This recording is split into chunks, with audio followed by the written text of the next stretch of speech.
A young foal lies motionless by a rushing river. Forest Ranger Mike Torres approaches cautiously. Another victim of dehydration, he thinks. But when he brushes aside the animal's tangled mane, his blood runs cold. What he discovers isn't just unexpected, it's impossible. This finding will challenge everything we know about wildlife survival and reveal a secret that nature has been hiding in plain sight. What was concealed beneath that mane? Stay with me, because this story will leave you speechless. Before we dive in, hit that subscribe button and turn on notifications. You won't want to miss stories like this one. It was an unusually hot August morning in the Cascade Mountain Range when Ranger Mike Torres received the call. A hiker had spotted what appeared to be an injured foal near the Morrison River tributary, about 3 miles into the backcountry. Mike had been a forest ranger for 15 years, and animal distress calls were routine. Deer with broken legs, bear cubs separated from their mothers. Occasionally, a mountain lion in trouble. He grabbed his emergency kit, loaded his ATV, and headed toward the coordinates. The trail was rough, carved through dense Douglas fir and western hemlock. As Mike navigated the winding path, he mentally prepared for what he might find. Wild horses weren't uncommon in this region. A small population had roamed these mountains for generations, descendants of domestic horses released or escaped decades ago. They were resilient, magnificent creatures that had adapted remarkably well to the wilderness. When Mike finally reached the riverbank, he saw the foal immediately. It was lying on its side near the water's edge, its chest rising and falling in shallow, labored breaths. The animal couldn't have been more than 3 months old, with a coat that would have been golden brown if it weren't matted with mud and debris. Its eyes were half closed, and it made no attempt to flee as Mike approached, always a bad sign in wild animals. Mike knelt beside the foal, speaking in low, soothing tones. "Easy there, little one. I'm here to help." He ran his hands along the animal's body, checking for obvious injuries. No broken bones that he could detect. No visible wounds or blood dehydration was Mike's first guess. The recent heat wave had been brutal, and young animals were always the most vulnerable. He reached for his canteen, planning to wet the foal's muzzle and see if it would drink, but as he shifted position to get a better angle, something caught his eye. There was an unusual bulge beneath the foal's mane, right at the base of its neck. At first, Mike thought it might be a tumor or an abscess. He'd seen that before in wildlife. But the shape was wrong. Too uniform. Too deliberate. With careful fingers, Mike parted the thick, tangled mane.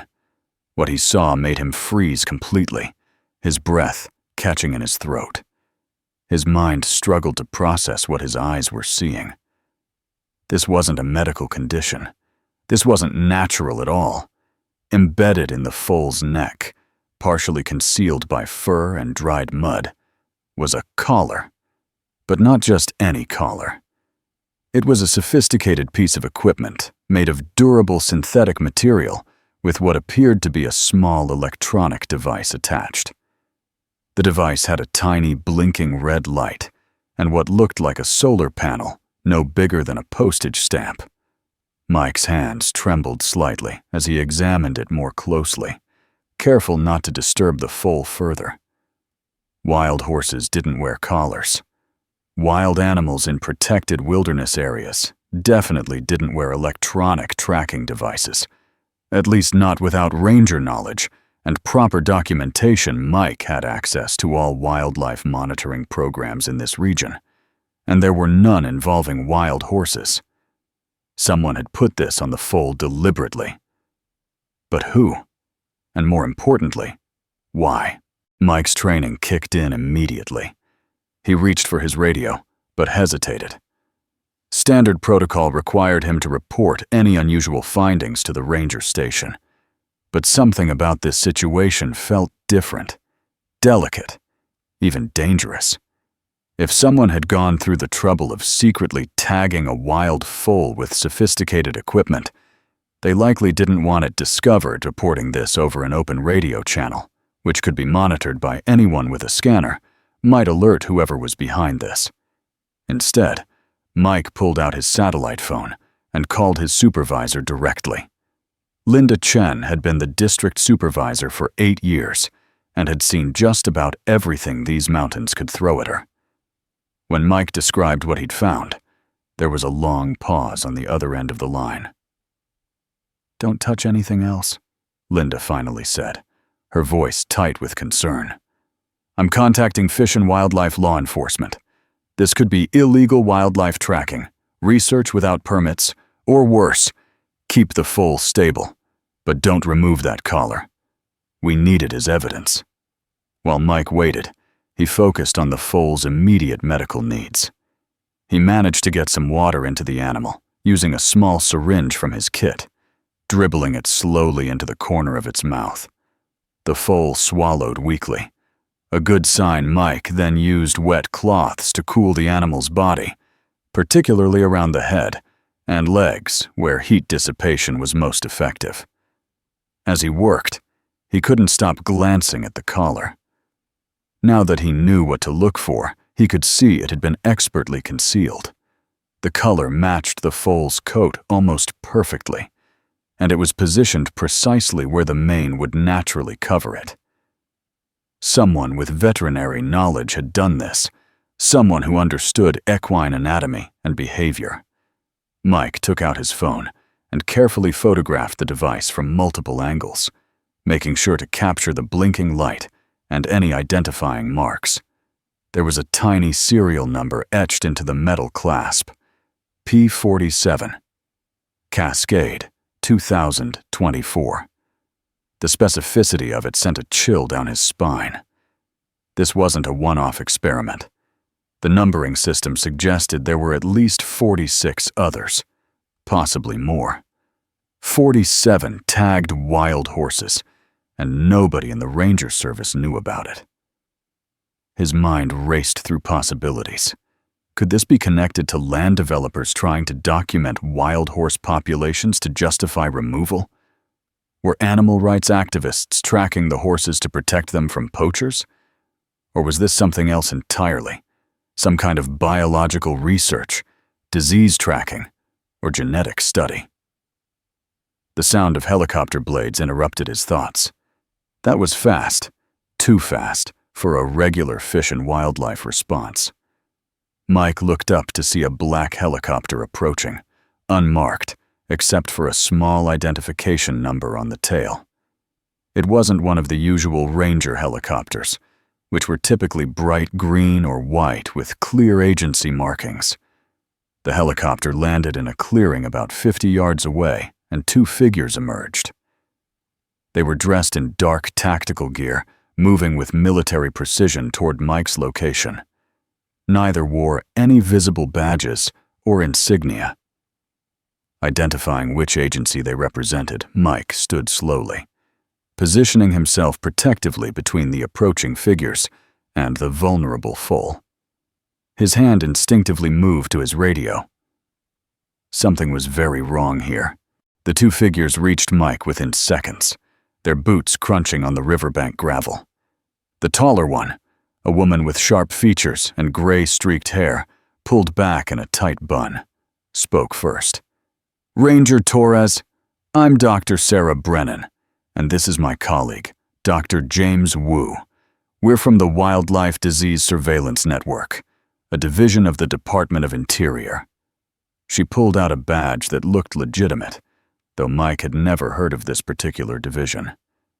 "We need you to step away from the animal, please." Mike didn't move. "I've never heard of your organization, and I'm not stepping away until I understand what's happening here." "Why is there an unauthorized tracking collar on a wild foal in a protected wilderness area?" Dr. Wu, a shorter man with kind eyes behind wire-rimmed glasses, exchanged a glance with Dr. Brennan before speaking. "What we're about to tell you is part of a classified wildlife monitoring program. You'll need to sign a non-disclosure agreement before we can proceed with full details. Classified? Mike's voice rose slightly. Since when are wildlife programs in national forests classified? Dr. Brennan's expression softened slightly. Since we discovered something that could cause massive public panic if not properly managed, Ranger Torres, we're not the enemy here. We're trying to prevent a potential ecological disaster. The foal stirred weakly, drawing everyone's attention. Dr. Wu immediately knelt beside it, opening a sophisticated medical kit that contained equipment far beyond standard wildlife emergency supplies. He worked quickly, inserting an IV line and administering fluids while simultaneously checking readings on a handheld device that he held near the collar. Vitals are stabilizing, Dr. Wu reported. Core temperature is dropping to normal range. The transponder is still functioning, but battery life is critical. Probably why we lost signal temporarily. Mike's mind was spinning. Transponder? You're tracking these horses? How many? And why the secrecy? Dr. Brennan sighed, seeming to make a decision. 3 months ago, we identified a novel pathogen in a wild horse population, approximately 60 miles north of here. It's a virus we've never seen before, potentially a spillover from wildlife, possibly mutated from something known. We don't yet understand its transmission dynamics, mortality rate, or most critically, whether it can jump to domestic horses or other species. The implications crashed over Mike like a wave. If a deadly, unknown virus was spreading through wild horse populations, and if it could potentially infect domestic horses, it could devastate the entire equine industry. Millions of horses across North America could be at risk, not to mention the economic impact on racing, agriculture, and recreational riding industries worth billions of dollars. We've been monitoring 47 horses across 3 herds, Dr. Wu continued, his attention still on the foal, tracking their movements, health status, and interactions with other wildlife. This little one is the foal of Mare P12, who was one of our original monitored subjects. Was, Mike caught the past tense. Dr. Brennan's expression grew grim. Mare P12 died 4 days ago. We found her body yesterday morning, approximately 2 miles upstream from here. And Ranger Torres, what killed her? We need to determine if this foal is infected too. The weight of Dr. Brennan's words settled over the riverbank like a heavy fog. Mike looked down at the small, struggling foal, this vulnerable baby who had just lost its mother and might be carrying a pathogen that could trigger a nationwide crisis. If the foal is infected, Mike said slowly, what happens then? Dr. Wu continued monitoring the animal's vital signs, his face carefully neutral. That depends on several factors. The virus has a variable incubation period, anywhere from 5 to 21 days, based on our limited data. If the foal contracted it from its mother, we might be looking at early-stage infection. That's not what I asked, Mike pressed. What happens to this foal if it tests positive? The silence that followed was answer enough. Mike felt anger rising in his chest. You'd euthanize it. A 3-month-old foal who might not even be sick, who might have natural immunity. It's not that simple, Dr. Brennan interrupted, her voice firm but not unkind. We're dealing with an unknown pathogen, Ranger Torres. Unknown means we don't know its transmission rate. We don't know its mutation potential, and we don't know if it can cross species barriers. The foal's mother died showing symptoms we've only seen in 2 other horses: hemorrhagic fever, neurological decline, and complete organ failure within 72 hours of symptom onset. Mike's anger wavered. He'd seen animal diseases before: chronic wasting disease in deer, white nose syndrome in bats. He understood how quickly wildlife diseases could spiral out of control, devastating entire populations and ecosystems. "Have any of the other 46 horses shown symptoms?" he asked. 3 confirmed cases, all fatal, Dr. Wu replied quietly. Mare P12 was the 3rd. All 3 were from the same herd. The good news is that the other 2 herds we're monitoring show no signs of infection, which suggests limited transmission. So far. Dr. Brennan crouched beside Mike, her eyes meeting his. "We're not monsters. We don't want to kill this foal. Our goal is to understand this virus so we can potentially develop treatments, vaccines, or containment strategies. But every infected animal that survives and continues moving through the wilderness is a potential vector, spreading the disease to other horses, possibly to deer, elk, or other ungulates." "What if it's not infected?" Mike challenged. "What if it just got separated from the herd during its mother's illness and collapsed from dehydration and stress? Then we treat it, monitor it through quarantine, and if it remains healthy, we can discuss relocation to a sanctuary or rehabilitation facility," Dr. Wu said. "But we need to test it first. We have a mobile lab in the helicopter. Results take about 4 hours with our rapid screening protocol." Mike looked at the foal, now resting more peacefully as the IV fluids took effect. The little animal had been through so much already, losing its mother, wandering alone, nearly dying of dehydration. The idea of it also facing a death sentence from an invisible virus seemed unbearably cruel. But he also thought about the thousands of wild horses across the American West, the millions of domestic horses in ranches and farms, the ecological balance of these mountains he'd sworn to protect. "What do you need from me?" Mike finally asked. Dr. Brennan nodded, respect showing in her eyes. "Your silence, your cooperation, and your help keeping this foal calm while we collect samples. 4 hours felt like 4 days." Mike sat near the makeshift quarantine area that Dr. Wu and Dr. Brennan had established under a portable canopy near the helicopter. The foal, now sedated and resting comfortably, was surrounded by medical equipment that seemed more appropriate for a hospital than a wilderness riverbank. Mike had called Linda Chen back, using carefully chosen words to explain he'd be delayed due to a complex wildlife medical situation requiring specialist consultation. She'd understood the subtext. Something unusual was happening, and Mike couldn't talk about it over the phone. Dr. Wu emerged from the mobile lab unit inside the helicopter, his expression unreadable. Mike's heart hammered as the veterinarian approached. "The preliminary rapid test is negative," Dr. Wu said, and Mike felt his shoulders sag with relief. "But," Dr. Wu continued, raising a hand, "we need to run confirmatory tests and keep the foal under observation for at least 14 days. A negative test right now doesn't guarantee it's not in early incubation." "But it's a good sign," Mike asked hopefully. "It's a very good sign," Dr. Brennan confirmed, joining them. "It means that if the foal was exposed, its immune system might be fighting it off. It also could mean it wasn't exposed at all.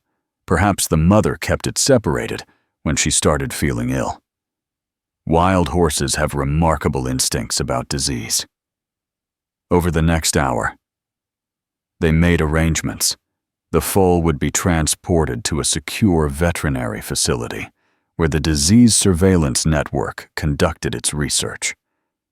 Mike would need to sign the NDA, and he'd be brought in as a consulting ranger, partially to ensure proper wildlife protocols were followed, but also, Dr. Brennan admitted, because the foal had clearly bonded with him during those critical first moments of rescue.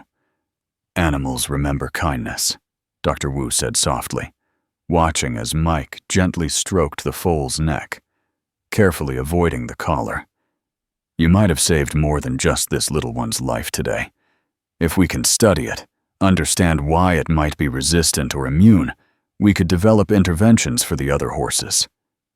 As the helicopter prepared for departure, with the sedated foal secured in a specialized transport carrier, Mike stood on the riverbank, watching the sun begin its descent toward the mountain peaks. Dr. Brennan handed him a card with a direct contact number. "We'll keep you updated," she promised. "And Ranger Torres, thank you for your discretion, your compassion, and your cooperation. Not everyone would have handled this situation so well." After the helicopter disappeared over the ridge, Mike sat alone by the river for a few more minutes.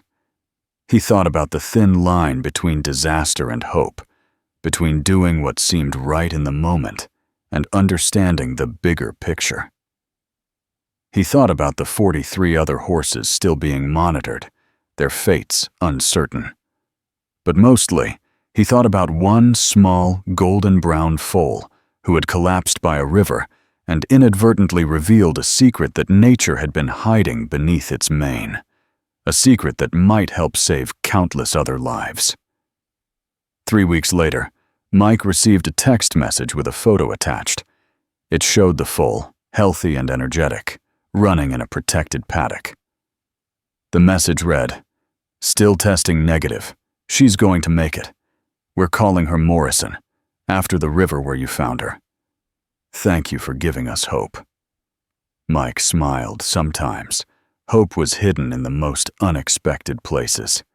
If this story moved you, please like this video and share it with someone who loves wildlife. Subscribe for more incredible true stories about nature's hidden mysteries. What should we investigate next? Let me know in the comments below. Thanks for watching, and I'll see you in the next one.